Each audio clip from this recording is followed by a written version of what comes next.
So why DaaS, right? So Citrix AVD are our focus today, but just real quick, DaaS meaning again the cloud solution side of things rather than just fully on-prem.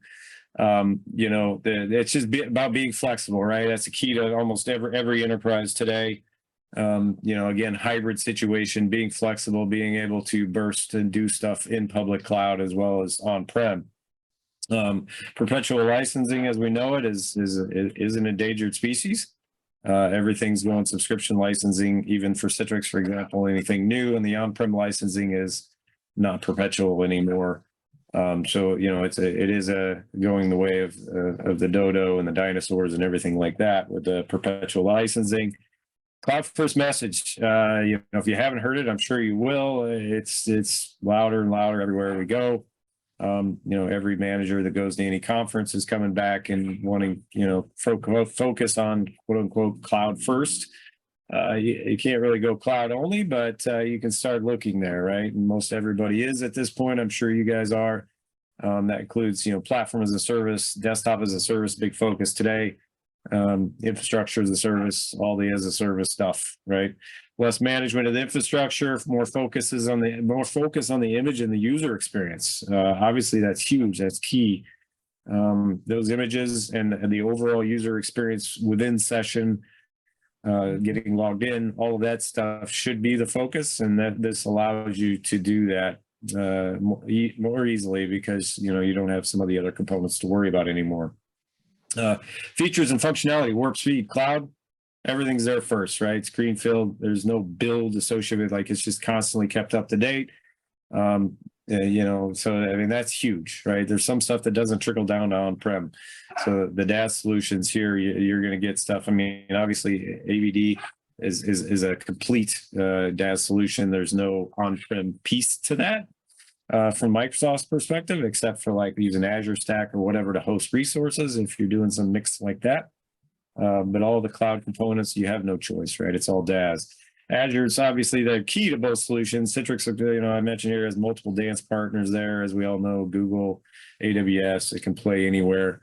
But for most of our customer base, as we saw in the slide earlier with the questionnaire, Azure is a big part of that. So, you're already doing a lot there already. Entitlements of what you already use. Citrix DaaS just had a repackaging. They added some, WEMs across the board, session recordings across the board. They added in some of the higher ones, analytics, those kind of things. And then, of course, Microsoft with their M365 entitlement, they're always adding stuff to make it more sticky, right? More sticky for Azure. Anything they can do to get you up there, they're going to do. And they have been doing it pretty well from that strategic standpoint. To where everybody's looking at what they can do with this AVD thing, right? Future work, hybrid office, musical chairs, people bouncing around, right? It's hard to retrain on old legacy that's sitting on-prem. DaaS, of course, eliminates a lot of those things. So if you do have the musical chairs going on in your organization, it's easier to get somebody in that chair and, onboarded for the technology that they need to manage. Win 10, 11 multi-session game changer. If you haven't heard about that, I'm not going to go in deep on what it is, but essentially it's an Azure only offering from Microsoft. Total game changer as far as ability to use your old server OS type capability with RDSH on a Windows 10 or Windows 11 client. That's only for these DaaS solutions to be available there. And then just patching, keeping up with the bad guys, it's getting harder. This makes it a little easier, less things you got to patch and keep up to date. And then for us, a lot of it's a mix, right? So like Citrix, a lot of it, ADC storefront are still, there's a fair amount of environments where those are still on-prem, but all the other stuff is offloaded. So good mix of stuff, just some architecture, just quick architecture, as you can see here, very simplistic.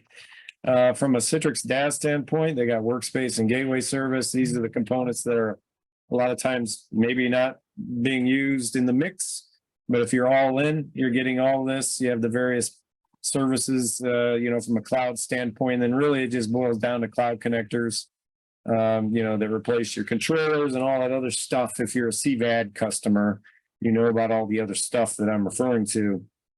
You limit the damage as far as in the footprint, as far as what you got to keep patched and updated and whatnot, and this could be Azure Virtual Desktop up there. It could be your on-prem on Nutanix or whatever you're hosting on-prem. It could be AWS. Doesn't really matter. You know, for AVD, from this standpoint, this comes from one of Shane and I, you know, Jumpstart that we do for AVD native. Very similar, right? You got this one, we got the Windows Virtual Desktop, which is what AVD was, but we haven't rebranded that here. But you got your web access gateway broker, all that stuff, right? All that's, you have no choice about that. All that's part of the AVD cloud control plane.